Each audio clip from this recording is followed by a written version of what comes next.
কোটা আন্দোলন ঘিরে গ্রেপ্তার ১৭ বছর বয়সী শিক্ষার্থী হাসনাতুল ইসলাম ফাইজকে কোমরে দড়ি পরানো ভুল ছিল বলে হাইকোর্টকে জানিয়েছে রাষ্ট্রপক্ষ।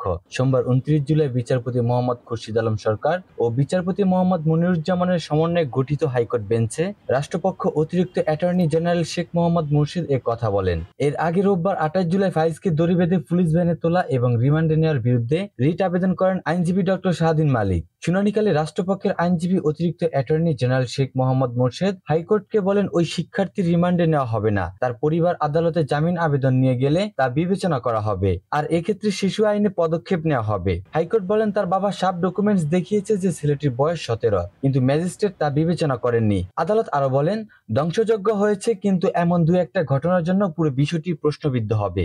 বিচারকের এমন অপকর্মের কারণে বিচারও প্রশ্নবিদ্ধ হতে পারে। এক পর্যায়ে হাইকোর্ট রাষ্ট্রপক্ষের আইনজীবীকে বলেন, বাচ্চাটা আপনার হলে কি করতেন, তাই এ বিষয়ে আজকেই পদক্ষেপ নেন, আগামীকাল বিষয়টি শুনানির জন্য থাকবে। আদালত থেকে বের হয়ে অতিরিক্ত অ্যাটর্নি জেনারেল শেখ মোহাম্মদ মুর্শেদ বলেন, আমরা জানতে পেরেছি আটক ব্যক্তি মাইনর, তাকে রিমান্ডে নিতে পারে না। হাইকোর্ট বলছেন, তার রিমান্ড বাতিল করে মা বাবার হেফাজতে দিতে তাকে রিমান্ডে নেওয়ার সুযোগ নেই। এর আগে গত ২৭ জুলাই ঢাকার মেট্রোপলিটন ম্যাজিস্ট্রেট আদালত ফাইজের ৭ দিনের রিমান্ড মঞ্জুর করে আদেশ দিয়েছিলেন। বিষয়টি নিয়ে কয়েকটি গণমাধ্যমের সংবাদ প্রকাশের প্রেক্ষাপটে হাইকোর্টে একটি রিট করা হয়।